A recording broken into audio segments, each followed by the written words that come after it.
چھوٹے سے گاؤں میں عائشہ اپنی بچپن کی زندگی گھریلو کاموں میں گزارتی تھی۔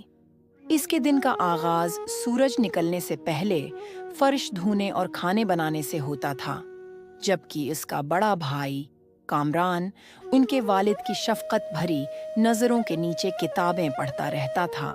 ایک دن جب عائشہ پانی کا بھاری مٹکا کچن میں لے جا رہی تھی، اس نے اپنے والد کو اپنی ماں سے بات کرتے سنا۔ کامران بہت آگے جائے گا، ہم اسے ہر طرح سے سپورٹ کریں گے۔ اور عائشہ، اسے اسکول کی ضرورت نہیں، اس کا مقام تو… عائشہ کا دل بیٹھ گیا، لیکن وہ خاموش رہی۔ وہ جانتی تھی کہ اگر اس نے کچھ کہا تو اسے ڈانٹ پڑے گی۔ کامران اپنے والد کی شفقت کے مزے لیتے ہوئے کبھی اس کا ہاتھ نہیں بٹاتا تھا۔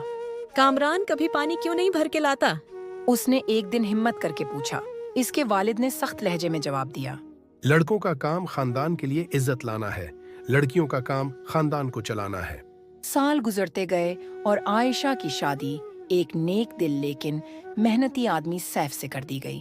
شروع میں اس کی نئی زندگی بھی پرانی جیسی ہی لگی، مزید کام اور مزید توقعات۔ لیکن سب کچھ بدل گیا جب وہ ماں بنی۔ اپنی نومولود بیٹی ردا کو گود میں لے کر اس نے ایک خاموش عہد کیا، میری بیٹی میری زندگی کی طرح نہیں جیے گی۔ 2 سال بعد اس کے ہاں بیٹا زایان پیدا ہوا۔ شروع سے ہی عائشہ نے اپنے بچوں کو برابری سے پالا۔ ایک شام سیف گھر واپس آیا تو دیکھا کہ زایان فرش صاف کر رہا ہے اور ردا میز لگا رہی ہے۔ زایان یہ کیوں کر رہا ہے؟ کیونکہ یہ بھی اس کا گھر ہے اور ردا کے پاس کھانے کے بعد ہوم ورک ہے۔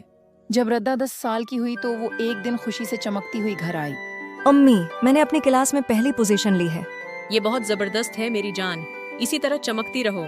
زایان جو اب 8 سال کا تھا نے کہا، امی، آج میں نے رات کے کھانے کے لیے روٹی بنائی۔ تم تو میرے چھوٹے شیف ہو۔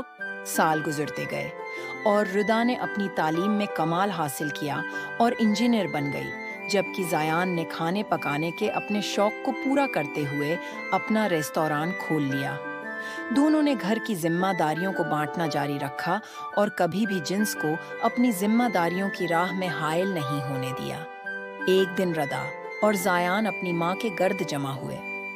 امی، آپ نے ہمیں انصاف اور محبت بھری زندگی دی، ہم آپ کے بہت شکر گزار ہیں۔ نہیں میرے بچوں، تمہیں خود پر فخر کرنا چاہیے کہ تم نے برابری پر یقین رکھا۔ میں نے تو بس راستہ دکھایا تھا۔ کئی سال بعد عائشہ اپنے باغ میں بیٹھی تھیں۔ عائشہ مسکرائیں، ان کا دل خوشی سے بھرا ہوا تھا۔ انہوں نے عدم مساوات کی زنجیریں توڑ دی تھیں اور ان کا خاندان اس کا جیتا جاگتا ثبوت تھا۔